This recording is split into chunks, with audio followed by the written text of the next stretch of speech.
같이 한번 기도하고 하나님 말씀 나누겠습니다. 하나님, 주님 앞에 섰습니다.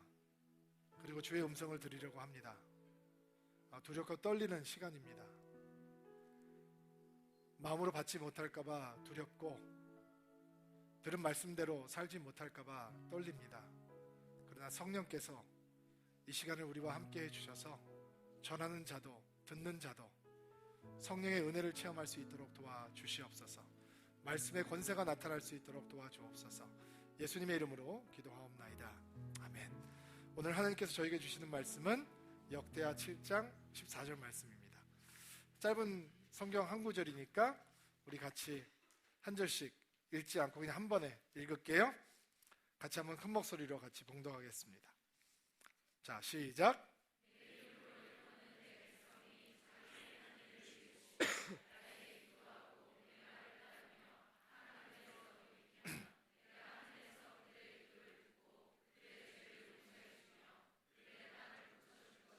아멘. 오늘 우리가 함께 생각해보고자 하는 회복의 주제는 기도입니다. 조금 정확하게 표현을 해보자면 기도의 울타리를 회복하는 것에 대해서 생각을 해보려고 합니다. 보통 우리가 기도라고 얘기를 하면 하나님과 나의 관계를 깊게 만들어가는 개인적인 영성의 여정이라고 생각을 합니다. 맞습니다. 기도는 분명 개인적인 여정이고 기도를 통해서 하나님과의 개인적인 관계를 깊게 만들어주는 통로가 되는 것도 사실입니다. 그러나 오늘 여러분과 이야기를 나누고 싶은 기도는 개인적인 하나님의 관계를 깊게 해주는 것보다 조금 더 넓은 영역을 포함하고 있습니다. 구약의 에스겔서를 보면 아주 슬픈 구절이 하나 등장을 하는데요. 에스겔서 22장 30절 말씀 같이 한번 볼게요. 읽어주세요. 시작.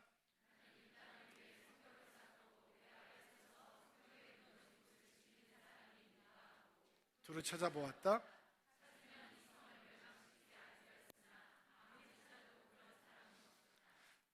자, 하나님께서 이 성벽을 쌓고 내 앞에 서서 성벽에 무너진 것을 지키는 사람이 있는지 찾아보았다. 근데 그런 사람이 없었다라고 말씀하시는 장면이에요. 이 말씀의 배경은 뭐냐면 이스라엘의 지금 총체적인 영적인 타락이 임해왔어요. 뭐 한 군데만 타락한 것이 아니라 온 나라가 부패해버렸어요. 그리고 하나님께서 그 실상을 보여주시는데 그 실상을 읽어보면 막 하나님께서 가슴이 얼마나 아파하시는지 좀 느낄 수 있어요. 우리 에스겔서 22장 25절부터 한번 볼게요. 제가 읽고 여러분이 읽고 29절까지 읽을 거예요. 제가 먼저 읽겠습니다. 이스라엘의 지도자들은 음모를 꾸미고 으르렁거리는 사자처럼 잡은 먹이를 갈기갈기 찢는다. 그들은 사람을 해치고 보물과 귀중품을 빼앗으며 많은 여자들을 과부로 만든다.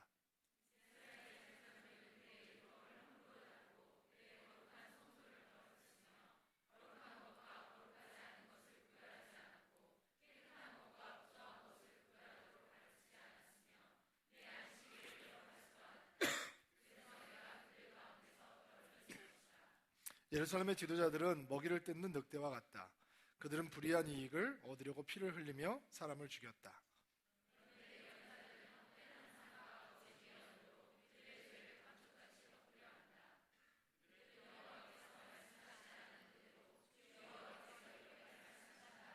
(29절) 같이 읽을게요.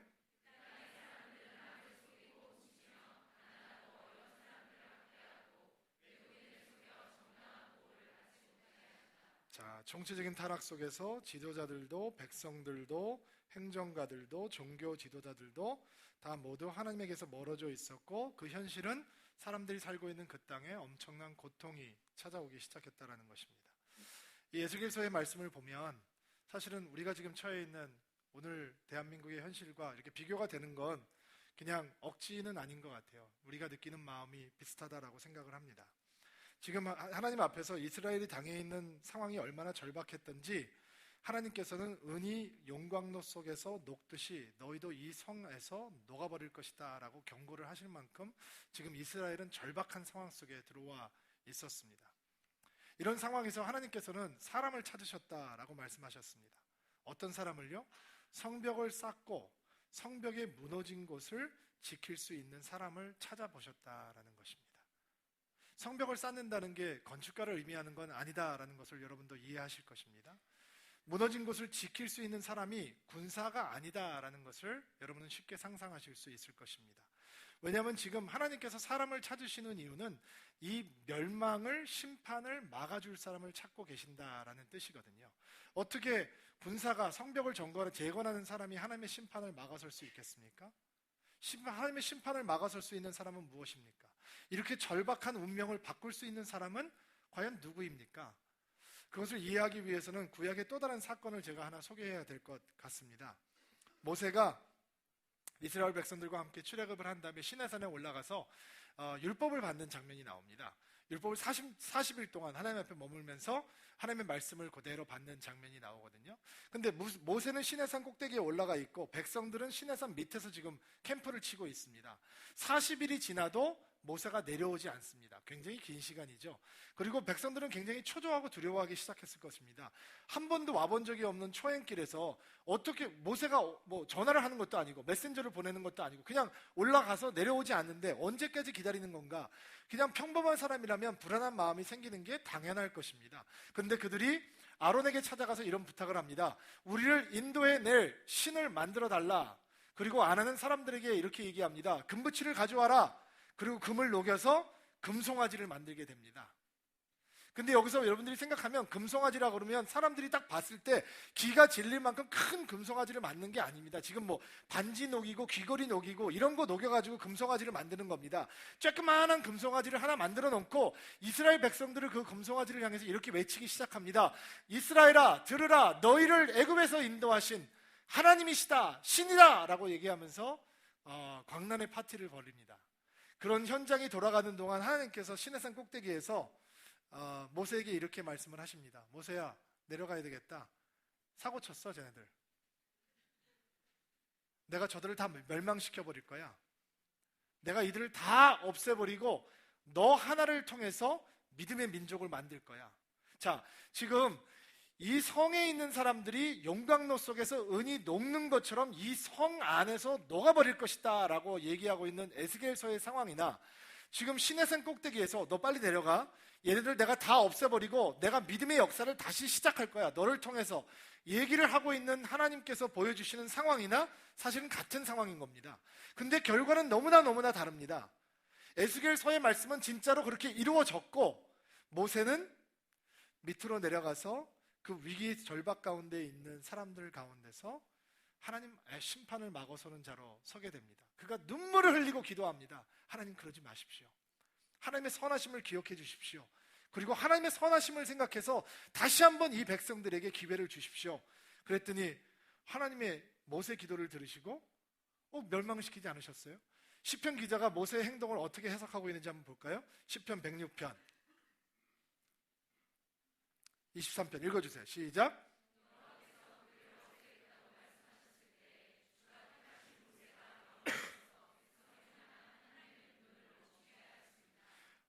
모세가 하나님의 분노를 멈추게 했다는 거예요. 어디에 서서? 그 무너진 곳에 서서, 이스라엘 백성들이 무너뜨린 그곳에 그가 대신 서서 다가오는 하나님의 심판을 막았다는 거예요. 단 한 사람의 기도로. 지금 이스라엘 백성들이 회개하고 있는 게 아니에요. 지금 모세가 혼자서 눈물을 흘리고 있는 거예요. 그럼에도 불구하고 하나님의 심판을 막아섰다는 거예요. 모세가 한 사람이. 여러분, 한 사람의 기도가 얼마나 위대한지 보여주는 장면이죠. 또 구약에 보면 이런 사건이 등장을 해요. 3년 반 동안 우상숭배에 빠져있던 이스라엘 백성들에게 3년 반 동안 하나님께서 하늘을 닫으시고 비를 주시지 않아요. 기근이 임한 거죠. 비가 그렇지 않아도 많지 않은 땅에 3년 반 동안 비가 오지 않으면 모든 사람들의 삶이 고통스러웠을 거예요. 그리고 하나님께서 다시 비를 보내주시기 전에 한 사람의 기도를 쓰세요. 엘리야라고 하는 사람의 기도를. 엘리야가 산꼭대기에 올라가서 집 안에 들어가가지고 무릎 사이에다 얼굴을 집어넣고 간절히 기도하기 시작해요. 그리고 3년 반 동안 닫혔던 하늘이 열리고 하나님께서 비를 보내주시는 거예요. 한 사람의 기도 때문에. 여러분, 페르시아 왕국에서 이스라엘 백성들이 멸망한 위기에 처형당할 위기에 처했어요. 이스라엘 민족을 말살하려고 하는 악한 세력이 있었어요. 근데 한 사람이 금식하면서 기도해요. 내가 죽으면 죽으리라 라고 얘기하면서 그가 3일 동안 금식하고 이스라엘 백성을 위해서 주님 앞에 나아가요. 그리고 그 한 여인의 기도 때문에 이스라엘 민족은 구원을 받는 거예요. 에스더의 이야기죠. 여러분, 지난주에 52일 만에 성벽을 재건한 느헤미야의 이야기를 보았어요. 그 가운데 하나님께서 어떻게 말씀을 회복시켜 주신지 말씀을 들었어요. 여러분, 예루살렘이 무너진 지 100년이 지났던 다음에 태어났던 사람이에요. 예루살렘과 상관없이 그는 페르시아의 왕을 섬기며 고급 관리로서 먹고 살 만큼 잘 살 수 있는 위치에 있는 사람이었어요. 예루살렘이 폐허가 되고 유령도시가 된 지 100년이 지났는데 그는 여전히 울고 있어요. 여전히 기도하고 있어요. 그리고 그 한 사람의 기도를 통해서 예루살렘 성벽의 재건이 이루어지고 말씀의 회복이 이루어지는 거예요. 여러분, 기도는 대단히 개인적인 행동이에요. 그러나 기도의 영향력은 개인적이지 않아요. 기도의 영향력은 넓어요. 광대해요. 왜인지 아세요? 여러분의 기도가 위대해서가 아니라 기도라고 하는 사건은 우리 자신을 우리의 삶의 컨텍스트에서 빼서 하나님 속으로 집어넣는 사건이기 때문에 그래요. 기도한다는 것은 어떤 의미냐? 내 사이즈의 인생을 살다가 갑자기 하나님 사이즈의 인생으로 변하는 게 시작하는 거예요. 내가 할 수 있는 삶의 영역에서 내가 기도를 시작하는 순간 우리는 하나님께서 하시는 일 가운데로 우리 자신을 집어넣는 거예요. 그게 기도의 위대함이에요. 근데 우리가 그것을 때로는 잊고 살죠. 잊고 사는 이유는 우리 안에 건강하지 못한 겸손함이 있기 때문이에요. 그게 속임수예요. 나 연약한데 내가 기도한다고 뭐 되겠어? 나 신경질도 제대로 못 이기는데, 나 기도도 제대로 안 하는데, 기도할 때 맨날 졸고 딴 생각하는데 내가 기도한다고 이게 뭐 될까? 이런 소극적인 생각이 사람들에게 있기 때문이에요. 그러나 여러분, 기도함의 위대함을 막는 사단의 전략이 속지 않으셔야 돼요. 그런 생각이 들어오면 대적하고 거부하셔야 돼요. 왜냐하면 사단이 우리의 기도를 막는 교묘한 전략이 있어요. 그 전략은 뭐냐? 첫째, 여러분이 늘 기도에 대해서 생각만 하게 만들어 놓는 거예요. 기도해야 되는데, 나 기도해야 되는데도 기도 너무 못하고 사는 거 아니야? 밥 먹을 때 하는 20초 기도 말고 내가 기도 안 하는데? 그리고 하루에 3끼 먹으면 1분이고 2끼 먹으면 40초고 이거 너무 하는 거 아니야? 샤워할 때 기도한다고 하지만 샴푸질 하다 보면 또 잊어버리고 내가 이렇게 사는 건 안 되지? 그리고 늘 부담감만 갖는 거죠. 예? 기도에 대한 생각만 하는 거예요. 근데 기도에는 2가지밖에 없어요. 여러분, 그런 생각이 참 대견한 거다라고 속으시면 안 돼요. 기도에는 2가지 현실밖에 없어요. 하는 기도와 안 하는 기도. 기도는 하든지 안 하든지 둘 중에 하나밖에 없는 거예요. 내가 기도를 해야 된다고 하는 그런 부담감이 생길 때, 물론 그것이 하나님의 초청이긴 하지만 그런 부담감만 가지고 죄책감만 가지고 사는 사람들에게는 절대로 하나님의 역사 가운데 들어가실 수 없어요. 왜냐하면 기도에 대해서 부담감만 가지고 사는 사람들을 사단은 무서워하지 않아요. 아무런 역사도 나타나지 않으니까. 기도를 하는 사람들을 통해서 하나님께서는 역사를 하시기 시작하는 거예요. 우리가 기도하는 순간 사단은 우리를 무서워하기 시작해요. 우리를 싫어하기 시작해요. 그러나 기도에 대한 생각만 하면 우리는 그에게 두려움의 존재가 아니에요. 속지 마세요. 또 사단의 전략은 아까 말씀드린 것처럼 기도를 해도 별 특별한 변화가 없을 것이다라고 하는 영적인 좌절감을 불어넣어요. 여러분, 이런 영적인 좌절감이 우리 삶 속에 들어오면 우리 기도가 작아져요. 내 가족 진짜 넓어봤자 내 교회의 수준을 벗어나지 못해요. 왜? 기도해도 소용이 없으니까. 그럼 큰 일을 놓고서 기도해도 사실은 이루어질 것 같지 않으니까 기도의 영역을 넓히지 못하는 거예요. 근데 제가 여러분들에게 말씀드렸어요. 기도의 능력은 여러분에게 있지 않아요. 기도의 능력은 들으시는 분에게 있어요. 기도를 시키시는 분은 여러분의 의지가 아니에요. 기도를 시키시는 분은 하나님이에요. 성령님의 역사란 말이에요. 기도하는 순간 우리는 우리의 삶을 개척해 가는 게 아니라 하나님의 역사 속으로 우리를 집어넣는 거예요. 그렇다면 기도의 울타리는 내 신학적인 상식, 내 경험에 근거하지 않아요. 우리는 기도를 하는 순간 우리가 알 수 없는 큰 세계로 들어가게 되는 거예요. 근데 내 기도가 효과가 없다, 내가 기도한다고 별 소용이 있겠어 라고 생각하는 순간 우리는 그 큰 세계를 우리 스스로 막아버리게 되는 것이죠. 기도를 할 때 하나님의 위대한 역사가 우리의 삶 속에 일어나는데 우리가 그 기도에 대한 능력을 신뢰하지 못하는 순간 기도는 능력이 없는 것이고 권세가 없는 것이고 내가 별 볼 일이 없기 때문에 하나님께서는 그런 기도 가운데 역사하시지 않을 것이다. 그러면 나는 그냥 내 소소한 일들만 가지고 기도하면 되는 것이다. 그것도 잘 이루어질 거에 대해서 확신이 없지만 그래도 안 하는 것보단 나으니까, 그래도 마음의 이 평안은 받을 수 있으니까 그 정도로 해야 되는 거 아닌가라고 속게 되는 것이죠. 여러분 속지 마세요. 속으시면 안 돼요. 기도에는 하나님의 울타리가 있어요. 그리고 우리가 지금 겪고 있는 이 고통의 시간, 아픔의 시간을 통해서 기도가 가지고 있는 원래의 울타리, 광대함의 울타리, 하나님께서 의도하시는 그 울타리가 무엇인지 우리는 다 깨닫게 되는 것입니다. 여러분, 세월호 같은 큰 고통의 사건을 겪게 되면 우리가 어떤 존재인지, 특별히 믿음을 가지고 있는 내가 어떤 존재인지 깨닫게 됩니다. 여러분도 분명히 깨달으셨을 것입니다. 어떤 깨달음이냐? 이런 큰 사건을 만나면 다른 사람에게 임해온 고통에 대해서 내가 무관심하지 않을 수 있다라고 하는 것을 깨닫게 됩니다. 이전에는 무관심했습니다. 고통받는 사람들은 우리 주위에 많이 있었습니다. 근데 대부분의 사람들은 그 고통에 대해서 무관심합니다.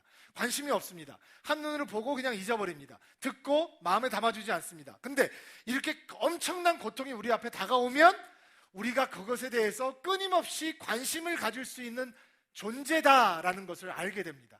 그리고 내가 그렇게 변해 있는 사실에 대해서 내가 깨닫게 되는 거죠. 또 뭐냐? 이런 큰 사건을 만나면 나와 상관없는 사람들의 고통에 대해서 내가 슬퍼할 수 있는 능력이 있다라는 것을 깨닫게 됩니다. 내가 모르는 사람들인데, 앞으로도 만나지 않을 사람들인데, 그 사람의 아픔에 대해서 내가 눈물을 흘릴 수 있고 가슴 아파할 수 있고 뭔가 돕고 싶어진다라고 하는 마음이 내 안에 있다라는 것을 깨닫게 되는 것입니다. 또 내가 한 번도 만나보지 못한 그들을 위해서 내가 기도할 수 있다는 사실, 그것도 매우 간절한 마음으로 기도할 수 있는 능력이 내 안에 있구나라는 것을 깨닫게 됩니다. 맞습니까? 그렇게 됐죠. 우리가 뉴스를 보면서, 텔레비전을 보면서, 기사를 보면서 간절한 마음으로 우리가 끊임없이 기도했습니다. 여러분이, 제가 그런 존재라는 거예요. 근데 또 우리가 인정해야 되는 것은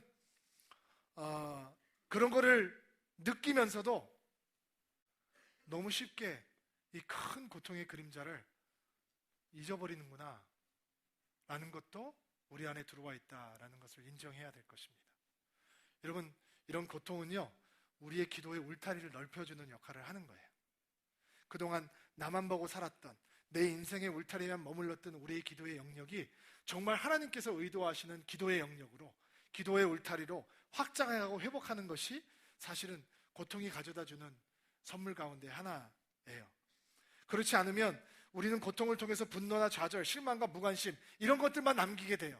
그러나 우리는 우리의 기도의 울타리를 회복할 수 있어요. 원래 하나님께서 의도하셨던 기도의 울타리, 우리가 당연히 기도 가운데 품고 있어야 되던 넓은 영역들, 그것들이 하나님께서 우리 안에 회복하시기 원하는 기도의 모습이에요.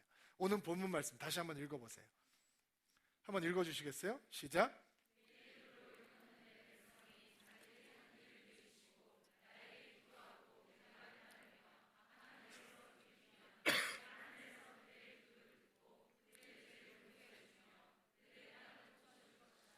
그들의 땅을 고쳐줄 것이다. 우선 아멘으로 받읍시다. 이 말씀은 솔로몬이 아버지 다윗이 그렇게 소망하던 성전을 완성하고 하나님 앞에 그 성전을 드린 다음에 정말 하나님 앞에 전심으로 예배하고 기도할 때 하나님께서 그 마음을 받으시고 그에게 나타나셔서 해주셨던 말씀이에요.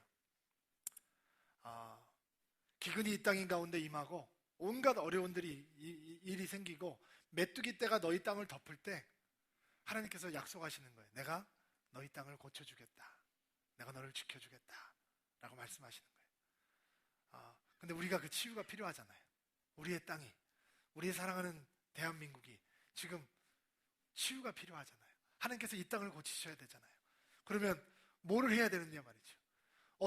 어떤 기도가 회복되어야 되느냐. 먼저 우리가 봐야 되는 거는 하나님의 백성이, 하나님의 일컬어로 있는 하나님의 백성이 하나님 앞에 돌아오기 시작하는 거예요. 여러분, 지금 다른 사람이 돌아오는 거 하나님께서 얘기하고 있는 거 아니에요. 여러분, 어떻게 이 땅에 치유가 임해온다고 생각하세요? 선거를 통해서 좋은 정치가들을 뽑고 좋은 법을 만들고 이념 갈등이 사라지고 경제가 살아나고 복지가 생기고 소득이 올라가고 집값 떨어지고 실업률 떨어지고 입시 지옥이 없어지면 그러면 좋은 땅, 치유된 땅이 될까요? 그것으로 이 땅이 치유가 될까요? 아닌 거 너무도 아시죠? 그러면 어떻게 이 땅의 치유가 이미 이루어지냔 말이에요. 내 이름으로 일컫는 내 백성이 자기가 한 일을 뉘우치고 나에게 기도하고 내 말을 따르고 악한 길에서 돌이키면 하늘에서 내가 그들의 기도를 듣고 그들의 땅을 고치겠다라고 말씀하는 거예요. 아까 하나님께서 사람을 찾으신다고 말씀하셨죠. 은이 용광로에서 녹아버릴 듯이 성에서 너희들이 녹아버릴 것이다 라고 경고를 주시면서 하나님께서 사람을 찾는다는 거예요. 많은 사람 찾는 게 아니에요. 한 사람을 찾고 계시는 거예요. 어떤 사람? 성벽을 쌓는 사람, 성벽에 무너진 것을 지킬 수 있는 사람, 심판을 막아설 수 있는 사람, 곧 치유의 통로가 될 수 있는 사람. 그 사람이 어떤 사람이에요? 기도하는 사람이라는 거예요. 여러분, 우리가 기도할 때 하나님께서 이 땅을 고쳐주시기 시작하신대요. 당신의 기도는 처음부터 하나님의 사이즈였어요. 당신의 기도의 울타리는 처음부터 하나님의 사이즈였어요. 근데 삶을 살다 보니 그 울타리를 스스로 좁혔어요. 그리고 우리는 고통 앞에서 우리가 회복해야 되는 기도의 크기를 보게 되는 것입니다. 왜냐하면 하나님은 광대하시고 하나님은 나의 삶보다 더 큰 것들 속으로 들어가기를 원하시고 하나님께서는 우리의 기도를 그리고 크고 위대하게 만들어 가시기 원하기 때문입니다. 예수님께서 이렇게 말씀해 주셨습니다. 이렇게 약속해 주셨습니다. 진실로 너희에게 이르노니 너희 중에 두 사람이 땅에서 합심하여 무엇인지 구하면 하늘에 계신 내 아버지께서 저희를 위하여 이루게 하시리라. 두세 사람이 내 이름으로 모인 곳에 나도 그들 중에 있느니라. 믿으세요? 여러분 믿으세요? 우리가 합심해서 기도하면, 우리가 우리 약한 길에서 돌이키면, 우리가 그렇게 이기적으로 살다가 우리가 정말로 하나님 앞에 바로 서기 시작하면 이 땅이, 우리가 살아가고 있는 이 나라가 고쳐질 것이라 믿으세요? 네, 믿으면 울타리가 회복이 돼야 되는 것이죠. 오늘은 저는 사실은 설교는 짧게 하고 기도하려고 했어요. 1부 때도 기도했고 2부 때도 기도했는데 오늘은 제가 여러분들에게 여러분의 기도를 울타리를 넓히는 시간을 좀 갖게 해드리려고 해요. 이렇게 모여서 주일날 예배하다 보면 교회 처음 오신 분들도 이렇게 오늘만 저희들이 좀 기도할게요. 평소 때는 저희가 기도 많이 못하는데 오늘만 기도하는데, 자, 통성 기도가 편한 분들은 열심히 기도해 주세요. 제가 목소리가 상했기 때문에 앞에서 크게 여러분들 인도 못하거든요. 여러분이 열심히 기도해 주세요. 또 통성 기도가 불편한 분들 괜찮아요. 제가 기도 제목을 나눌 거예요. 그러면 여러분이 마음속으로라도 그 기도 제목에 동참하시고 그 기도 제목을 위해서 기도해 주세요. 그러면 하나님께서 우리 기도를 들으시고 어떻게 하신다고요? 이 땅을 고쳐주신대요. 아멘.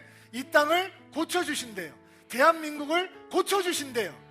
정치가들이 할 수 없고 다른 사람이 할 수 없는 일을 우리가 기도하면, 우리의 기도의 울타리를 회복하면 하나님께서 우리의 기도를 들어 응답하신다는 거예요. 그래서 이 자리가 하나님의 보좌를 움직일 수 있는 귀한 자리가 되기를 주의 이름으로 축복합니다. 우리 김대호 목사님 나와서 우리 찬양 하나 뜨겁게 합시다. 그리고 주님 보좌 앞에 나가서 기도의 위대한 역사 가운데로 한번 들어가 보는 시간을 가지려고 합니다. 우리 전심으로 예배하며 주 앞으로 나아갑시다.